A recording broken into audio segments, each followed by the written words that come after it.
우리 하나님의 은혜 가운데 주일마다 여러분들과 함께 예배할 수 있었음에 감사를 드립니다. 우리 좌우에 옆에 앉으신 분들과도 한번 인사하시면 좋겠습니다. 같이 예배할 수 있어서 감사했습니다. 이렇게 한번 인사하시죠. 올해 마지막 주일 예배의 설교를 이 성경의 마지막 장이자 계시록의 마지막 본문인 22장 맨 끝에 있는 이 구절들을 가지고 말씀을 전하게 된 것이 나름 의미가 있다고 생각을 합니다.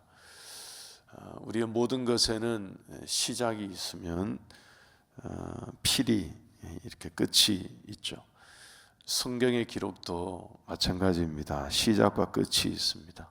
그 창세기 1장 1절에 태초에 하나님이 천지를 창조하시니라고 시작된 창세기 1장의 말씀이 있다면 오늘 이 계시록 22장 마지막에 나오는 것처럼 아멘 주 예수여 오시옵소서, 그 주 예수의 은혜가 모든 자들에게 있을지어다 하면서 마치는 이 성경의 마지막 구절, 그 마지막 페이지도 이렇게 있는 것입니다. 1월 첫째 주일 우리가 신년 예배를 드리면서 시작한 저와 여러분들이 올해 이 마지막 주일 이 자리에 함께 이렇게 또 모여서 예배를 드리는 것은 이게 참으로 귀하고 그리고 값진 그런 한 해의 끝맺음이 아닐 수 없는 것입니다. 여러분, 올해만 그런 것이 아니고 내년에도 그리고 내후년에도 그리고 저와 여러분들의 평생이 주님 안에서 시작되고 주님 안에서 끝마침이 될 수 있기를 주의 이름으로 축복합니다. 여러분, 믿음 안에서 시작했다가 믿음 밖에서 끝을 맞이하는 그런 사람들이 없지 않아 있죠. 근데 우리 한울교회 모든 성도들은 믿음 안에서 시작했다가 믿음 밖에서 끝을 맞이하는 분이 우리 가운데는 한 사람도 없기를 간절히 주의 이름으로 소망합니다. 이것을 위해서는 13절의 말씀, 오늘 본문 13절의 말씀을 우리가 양손으로 꽉 붙잡아야 할 것입니다. 예수님이 이렇게 말씀을 하셨죠. 나는 알파와 오메가요, 처음과 마지막이요, 시작과 마침이라고 했습니다. 그러니까 모든 것의 처음이신 예수님께서 모든 것의 마지막이 되시는 줄 믿습니다. 모든 것의 시작이 되시는 예수님이 모든 것을 마치게 하시는 줄 믿으시기를 바랍니다.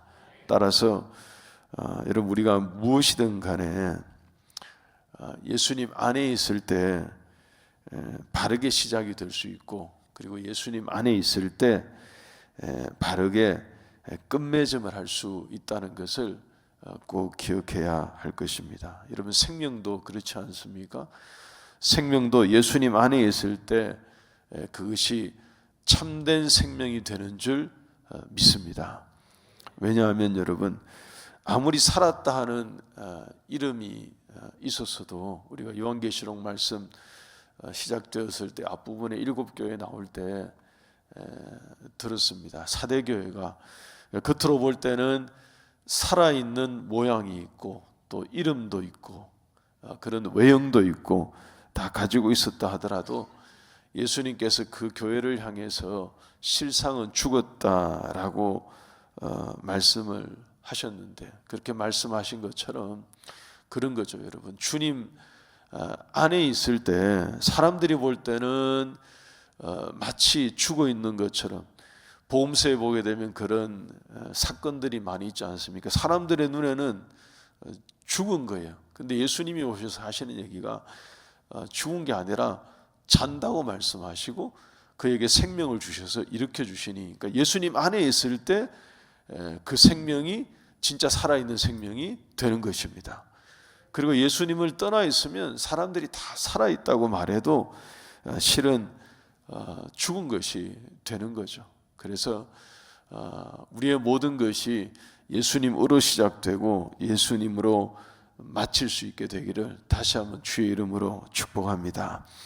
2024년을 우리가 마무리하고 이제 새해를 며칠 앞두고 있는 저와 여러분들이 오늘 이 말씀 꼭 기억하셔서 우리의 시작과 마침이 되시는 우리 예수님 안에서 한 해를 잘 마무리하고 그리고 새해를 시작하는 우리 모든 성도들이 다 되시기를 바랍니다.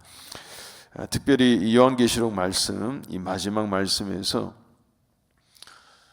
예수님이 나는 알파와 오메가이고 처음과 마지막이고 그리고 시작과 마침이라고 말씀을 이렇게 하시는 것은 단 한 가지 분명한 메시지가 실은 여기에 있습니다. 예수님께서 이 계시록 마지막 부분에 와서 내가 처음과 마지막이고 그리고 내가 시작과 마침이 된다라고 이렇게 말씀하신 것은 실은 분명하게 우리에게 전하시고자 하는 메시지가 있어서 그렇습니다. 그게 뭐냐 하면 여러분 만약에 예수님이 약속하신 대로 이 땅에 재림하시지 않으신다면 예수님이 약속을 열심히 하셨거든요.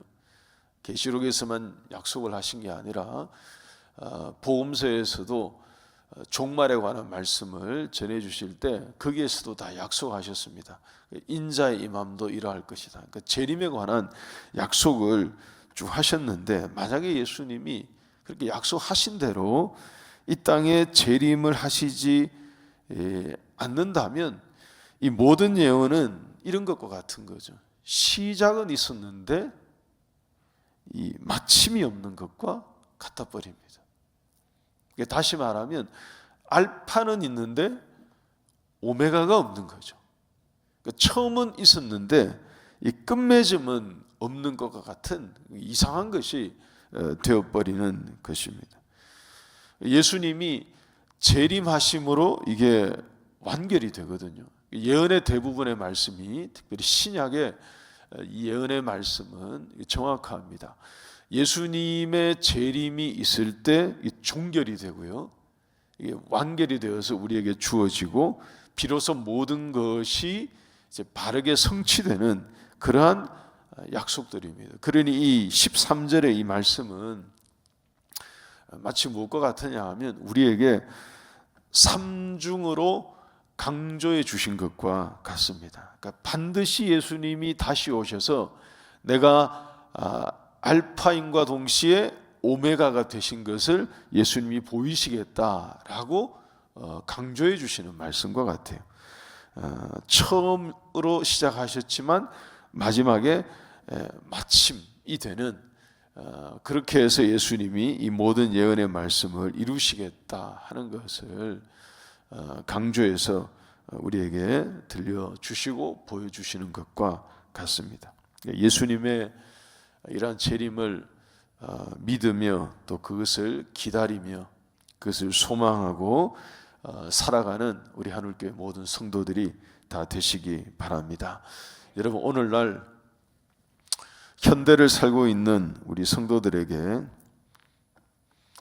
예수님의 재림에 대한 확신이나 이 기대가 실은 많이 사라졌다고들 말합니다.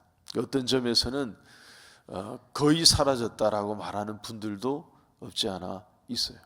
예수님 우리 가운데 다시 오십니다 하는 이 재림 신앙, 이 재림에 대한 믿음 그리고 확신, 또 그래서 믿음과 확신이 있기 때문에 그것을 정말로 바라보고 기대하는 그 소망, 이런 것이 현대 교회의 성도들에게 태반 사라졌다고 지적하는 그런 목소리도 있습니다. 여러분, 우리는 성경에 있는 말씀을 그대로 믿고 따르기로 작정한 하늘교회 교인들입니다. 맞습니까, 여러분?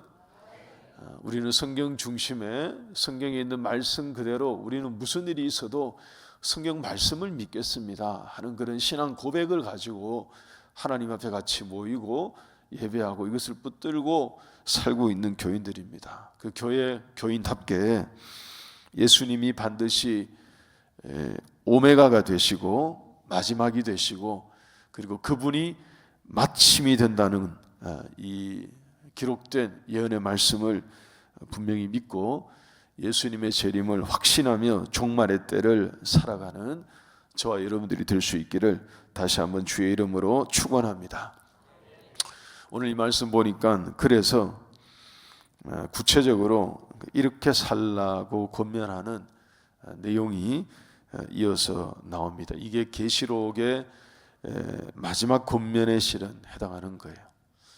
여러분 13절 말씀 다시 한번 보면 이 13절의 이 표현이 이 계시록 22장의 끝절을 해도 괜찮을 것 같다 하는 그런 뉘앙스가 있죠. 나는 알파와 오메가이고 처음과 마지막이고 또 시작과 마침이라 하는 이 표현이 그래요. 그리고 난 다음에 20절이나 21절 보시면 이렇게 이어지면 여러분 연결해서 한번 이렇게 눈으로 읽어 보십시오. 13절 그 다음에 20절 21절 이렇게 이어지면 되게 자연스럽거든요. 또 매끄럽게 읽혀지고 뉘앙스가 잘 연결이 될 것입니다. 근데 그 사이에 13절과 20절 사이에 마치 못다한 말씀이 남겨진 말씀이 남아있다는 듯이 몇 가지 말씀을 우리에게 더하여 주십니다. 여러분 여기에 계시록에 그리고 성경의 이 마지막 장 계시록 마지막 장의 마지막 권면이 여기에 남아 있습니다. 제가 세 가지 오늘 말씀을 짧게 드리겠습니다. 첫 번째는 14절입니다. 본문 14절 우리 함께 읽겠습니다. 시작.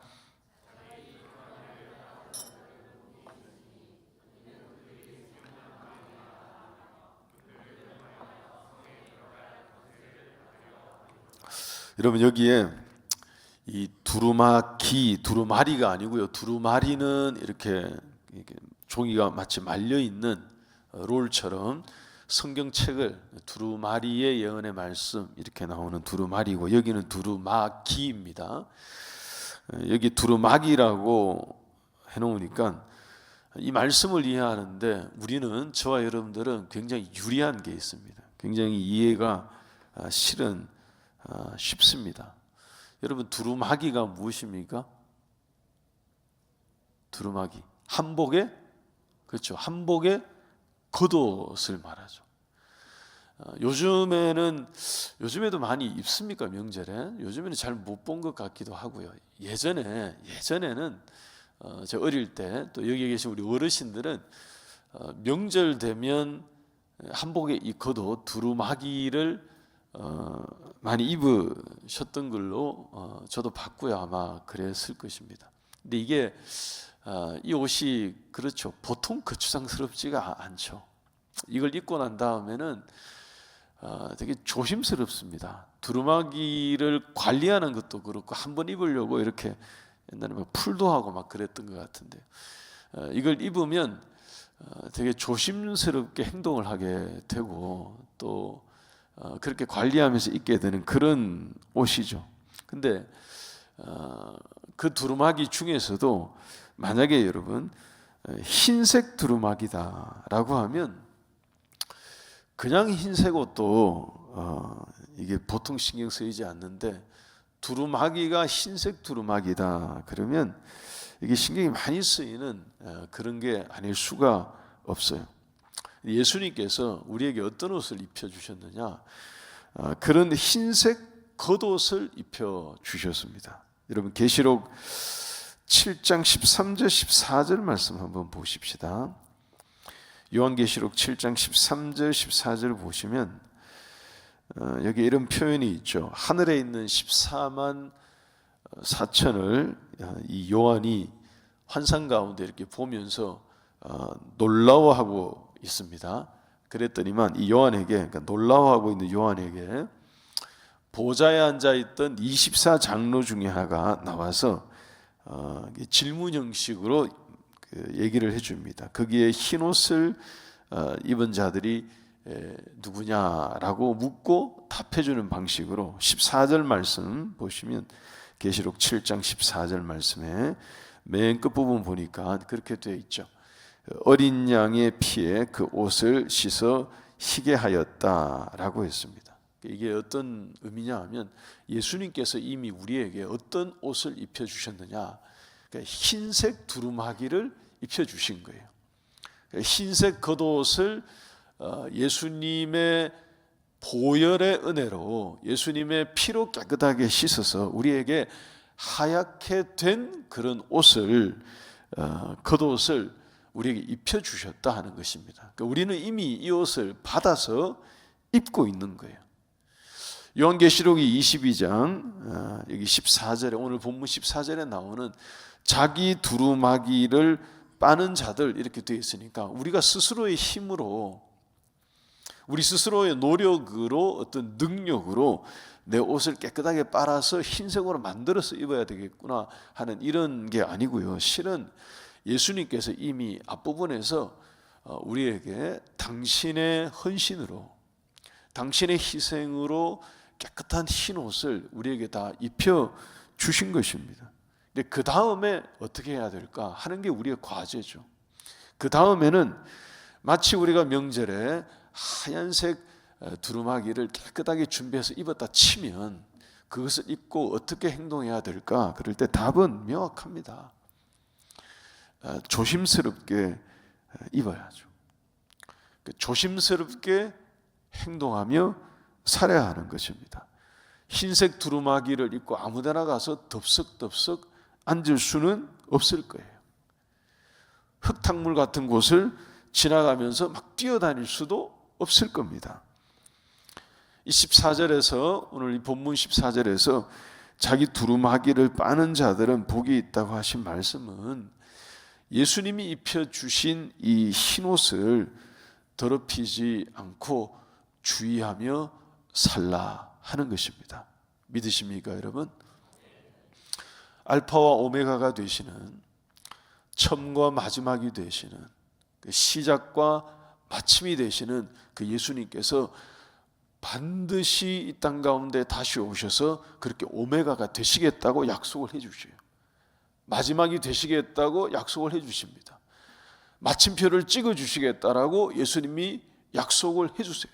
그리고 우리에게 권면하시기를 이렇게 살라고 얘기하십니다. 그렇기 때문에 예수님이 이 땅 가운데 다시 오셔서 마침표를 찍어주실 것이 분명하시기 때문에 그런 종말의 때를 사는 우리들에게 마지막 당부와 같은 말씀으로 우리에게 권면해 주시는데, 그 첫 번째가 자기 두루마기를 빠는 자들이 복이 있을 거라고 말합니다. 그러니까 예수님이 입혀주신 하얀 옷, 흰색의 옷을 더럽히지 않고 주의하여 살라 하신 거죠. 여러분, 요한계시록 3장 4절 말씀도 한번 보십시다. 계시록 3장 4절 말씀 보시면 죽었다라고 비판을 받고 책망을 들었던 이 사대 교회에도 몇 명의 사람들은 그렇게 살았던 사람들이 있었습니다. 옷을 더럽히지 아니한 자가 몇 명이 너에게 있어 흰 옷을 입고 나와 함께 다니리니 그들은 합당한 자인 영거라. 자기 두루마기를 빤다는 것은 바로 이런 거예요. 하나님 보시기에, 예수님 보시기에 합당한 상태로 자신을 지키며 사는 거예요. 한 번 더 설명을 드리면, 여러분, 사도 바울이 편지에 그렇게 권면했죠. 자기는 날마다 자기를 쳐서 뭐 한다고요? 복종시킨다고요. 주의 말씀 앞에, 하나님 앞에. 그러니까 날마다 자기를 쳐서 복종시킨대요. 바로 그런 거죠. 날마다 자기를 쳐서 복종시킨다는 게 바로 이런 거 아니겠습니까? 자기 두루마기를 날마다 씻으며 빨며 사는, 그래서 깨끗한 상태를 유지하기 위해서 애를 쓰는.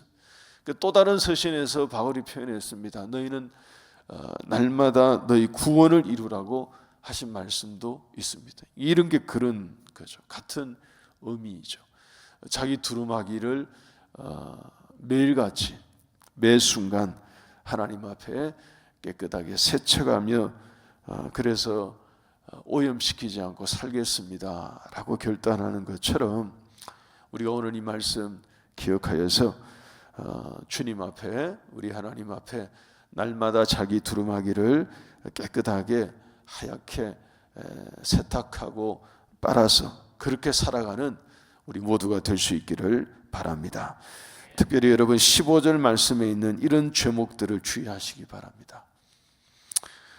본문 15절 말씀에 이런 죄목들로부터 두루마기를 오염시키지 않고요, 깨끗하게 지켜야 할 것입니다. 여러분 여기에 있는 몇 가지만 제가 설명을 좀 드릴게요. 개들이라고 나오는 거 있죠. 첫 번째로 15절 맨 앞에 보면 개들 이렇게 되어 있죠. 이 개들은 여러분들이 집에서 키우는 반려견 얘기하는 게 아니에요.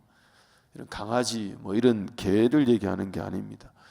여기서 개들 이렇게 표현되어 있는 것은 종교적인 위선, 종교적인 외식 이런 것을 일삼는 무리들을 가리키는 것입니다. 다시 한번 말씀드립니다. 빌립보서 3장 1절 말씀 한번 보십시오. 여러분 여기에 보면 바울이 빌립보 교인들에게 개들을 삼가라 한 적이 있습니다. 여기에 말하는 개들은 누구를 지칭했느냐 하면 할례파를 책망한 말씀이거든요. 할례파들이 어떤 사람들이냐, 그냥 할례만 지키겠다는 거예요. 내면은 우리가 올 한 해 이 내면의 성숙과 경건한 삶을 얘기했는데 내면은 전혀 돌아보지 않습니다. 이 할례파들은. 그 다음에 하나님의 말씀을 내면화하고 그래서 자기들의 삶에 생활화하고 이런 데는 별로 관심이 없어요. 그리고 뭘 붙들고 살기를 원하느냐? 할례를 붙들고 살기를 원하는 거죠. 그래서 사람들에게 야 너희들 할례 받았어? 난 할례 받았는데 이런 걸 주장하는 거죠. 사람들이 볼 때 겉으로 볼 때 젠체하면 그냥 그런 줄로 아는, 겉으로 볼 때 종교적인 양식이 있고 어떤 신앙의 행태가 있고 어떤 그런 모습이 있고 그러면 그것이 전부라고 생각하는 무리들을 사도 바울이 강하게 책망하면서 실은 욕을 한 것입니다. 개들을 삼가라 이런 것은 지금 시대에도 이건 되게 심한 욕이지만 당시에도 마찬가지입니다. 사람을 짐승에 비유하는 거니까요. 그 정도로 심하게 책망을 했던 게 바로 이런 거예요. 종교적인 위선, 그 다음에 외식하는 신앙, 형식적인 어떤 신앙, 이런 것들을 얘기를 한 것입니다. 그 다음에 나오는 점술가들은 여러분 미신을 찾는 신앙 행태이죠. 점을 치면서 신앙생활은 하면서도 또 점집도 가끔씩 기웃거리는, 가끔씩 미신적인 어떤 것에 또 마음을 기울이기도 하는 이런 이중적인 그런 신앙 행태를 말합니다. 여러분 우리가 주의해서 봐야 됩니다. 왜 요한계시록이 마지막 부분에 와서 마지막 권면을 던지면서 성경의 마지막 부분을 우리에게 기록해서 들려주시면서 자기 두루마기를 날마다 빨며 살라고 권면하시는데 주의해야 될 제목들을 바로 이어서 15절에 말씀하신 것들에 이런 것들이 있는지를 우리는 주의해서 봐야 됩니다. 종말의 때 신앙인들이 태반다 넘어지는 것들을 얘기하는 거예요. 지금 여러분 종교적인 위선, 종교적인 어떤 외식, 우리가 얼마나 쉽게 넘어질 수 있습니까? 솔직히 말해서 이 자리에 앉아 계신 우리들 가운데도, 저와 여러분들 가운데도 이런 모습들이 얼마든지 나타날 수 있습니다. 사람들의 시선이 내 신앙을 붙들고 있는 거예요. 마치 사람들의 눈에 내 신앙이 괜찮아 보이도록 유지해야 되기 때문에 그것을 지키려고 하는 것들이 왜 없겠냐고요. 내면은 돌아보지 않는 거죠. 내면은 하나님의 말씀을 가지고 우리의 내면에 놓으려고 하는 이런 것은 약한 거죠. 이런 걸 다 지적하고 있는 것입니다. 이 15절에 쭉 나온 게 음행하는 자들, 성적인 죄에 관한 부분인 거죠. 이게 다 이 마지막 때, 종말의 때 신앙인들을 크게 무너지게 만드는, 맨 끝에 나오는 거짓말을 좋아하며 지어내는 자는, 여러분 이전에도 이거는 여러 번 설명드렸습니다. 거짓 사상을 얘기하는 거예요. 그냥 거짓말 한마디 이렇게 이 정도 차원이 이 정도가 얘기하는 게 아니고요. 거짓 사상으로 사람들을 미혹하는 세력을 얘기하는 것입니다. 마지막 때에 가장 힘을 발휘하는 게 이런 거예요. 모든 신앙인들의 근간을 뒤흔들 수 있는 진리 아닌 것을 진리인 것처럼 사람들에게 주입시켜서 다 그 길을 따르게 만드는 이런 미혹의 시대를 우리는 그냥 직면하며 사는 것입니다. 이런 걸 다 주의하라고 지금 얘기하는 거죠. 그래서 자기 두루마기를 날마다 빨라는 것은 날마다 조심하며 살라고 우리에게 권면해 주신 것입니다. 여러분, 순전한 신앙을 더럽히는 이 모든 것들로부터 우리가 날마다 우리 자신을 지켜서 냄새나지 않고 깨끗한 흰옷을 지킴으로 주님 앞에 서는 날 새 예루살렘 그 성에 들어갈 권세를 얻는 우리 하늘교회 모든 성도들이 다 될 수 있기를 바랍니다. 여러분, 두 번째 16절 말씀 보시면 16절의 내용입니다. 이게 복음을 전파하는 교회로 살라 하는 말씀인데요. 16절 제가 읽어드리겠습니다. 나 예수는 교회들을 위하여 내 사자를 보내어 이것들을 너희에게 증언하였노라고 하십니다. 여러분, 여기에 보면 교회들을 위하여라는 표현이 있죠. 그러니까 예수님이 딱 집어서 얘기하십니다. 이 예언의 말씀들을, 계시의 말씀들을 쭉 다 주신 것이 교회들을 위해서라는 거예요. 교회들을 위해서 내가 내 사자를 특별히 보내서 이 모든 것들을 바로 너희 교회들에게 증언하겠다는 것입니다. 그러니까 교회를 향한 메시지인 거죠. 여러분, 요한계시록은 교회를 위한 책이에요. 그래서 교회를 향한 책입니다. 그러면서 17절에 이렇게 말합니다. 그렇게 전하여 주었더니 17절에 이어서 우리 함께 읽겠습니다. 17절은 시작.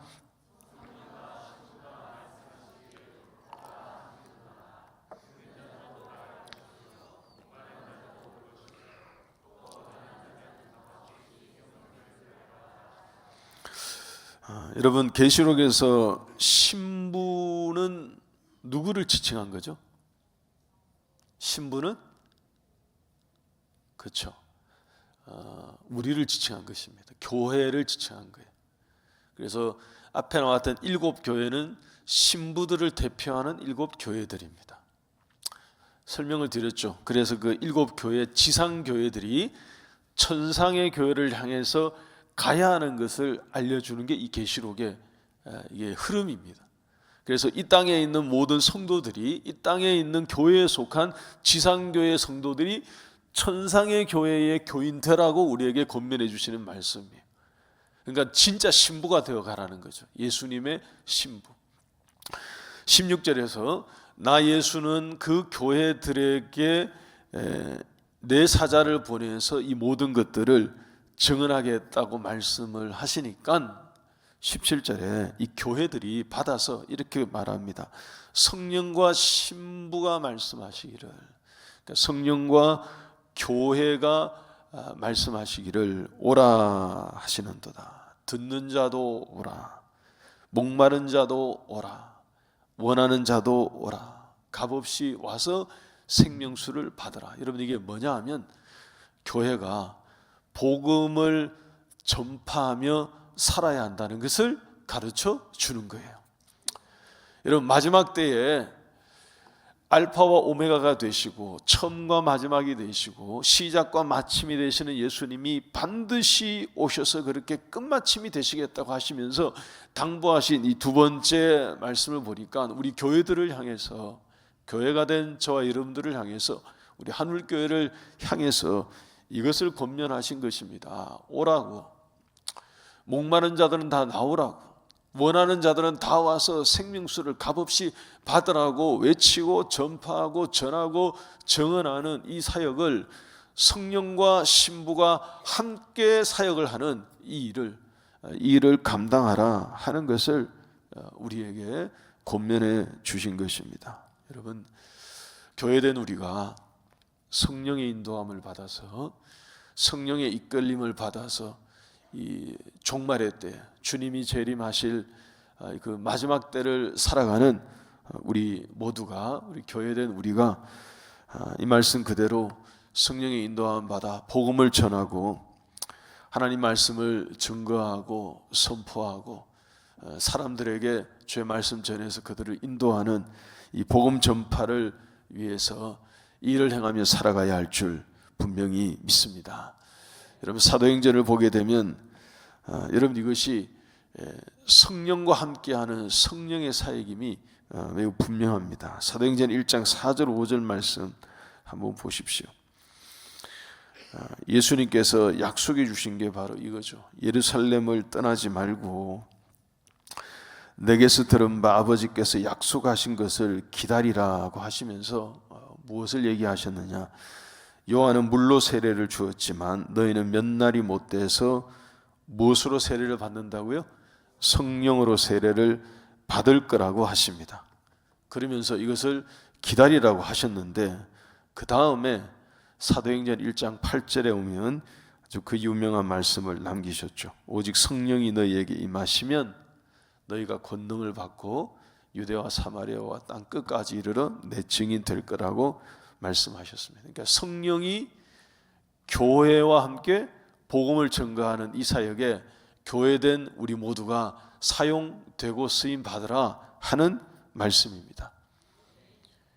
성령이 교회 시대를 열 것을 실은 예언해 주신 그런 말씀이죠. 성령과 신부가, 오늘 요한계시록 말씀에서 성령과 신부가 들은 사람들은 다 오십시오. 목마른 사람들도 다 오십시오.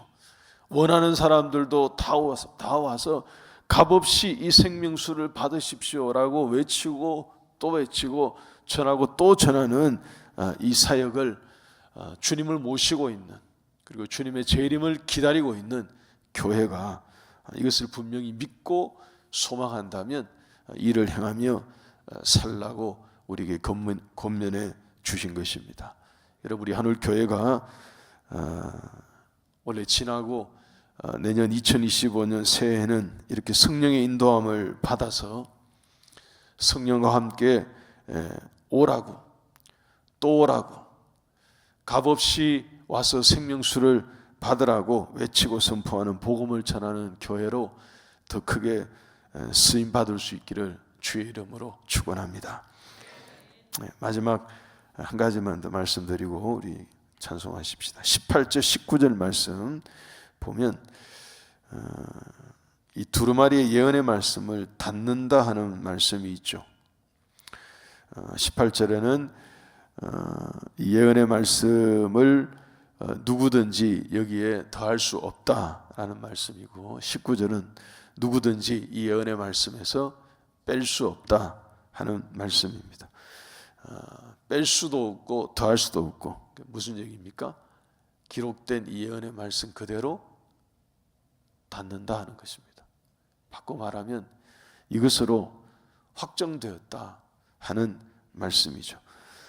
여러분, 이것은 우리에게 굉장히 중요한 것을 실은 가르쳐 주십니다. 20절과 21절이, 요한계시록 22장 20절과 21절이 성경의 마지막 기록된 그냥 관용적인 인사말, 아멘 주 예수여 그래서 오시옵소서, 주 예수의 은혜가 모든 자들에게 있을 것이다 라고 선포해 주시는 게 인사말이라면, 18절 19절은 그야말로 마지막 당부거든요. 성경 66권을 다 기록하고 난 다음에 창세기 1장 1절부터 이 마지막 절까지 다 기록하고, 이 마지막 절의 내용이 이것으로 닫는다고 말씀하시니까 이게 굉장한 의미가 있는 거예요. 기록된 이 예언의 말씀으로 이제 계시가 이것으로 마침이 된다고 얘기하시니까 우리에게 큰 의미가 있죠. 바꿔 말하면 성경 66권 이 기록된 말씀만 붙들고 살라는 것입니다. 여러분, 다른 것을 여기에 보태지 말라는 얘기예요. 다른 것을 여기로부터 펼치지 말라는 것입니다. 다른 것을 붙들기 위해서 여기에 있는 어떤 것을 빼지 말라는 얘기예요. 기록된 이 말씀 그대로, 전해 주신 이 말씀 그대로, 우리에게 전달된 이 말씀 그대로, 이 말씀 가지고 말씀을 지키며 행하며 붙들고 살라 하신 것입니다.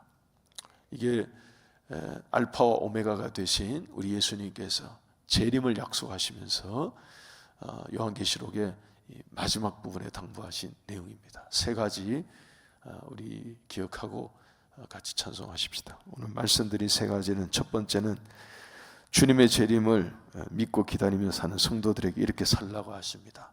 날마다 자기의 두루마기를 깨끗하게 빨며 사는 거예요. 두 번째는 날마다 복음을 전파하는 교회로 사는 것입니다. 세 번째는 성경 66권의 말씀을 그대로 믿고 행하며 사는 것입니다.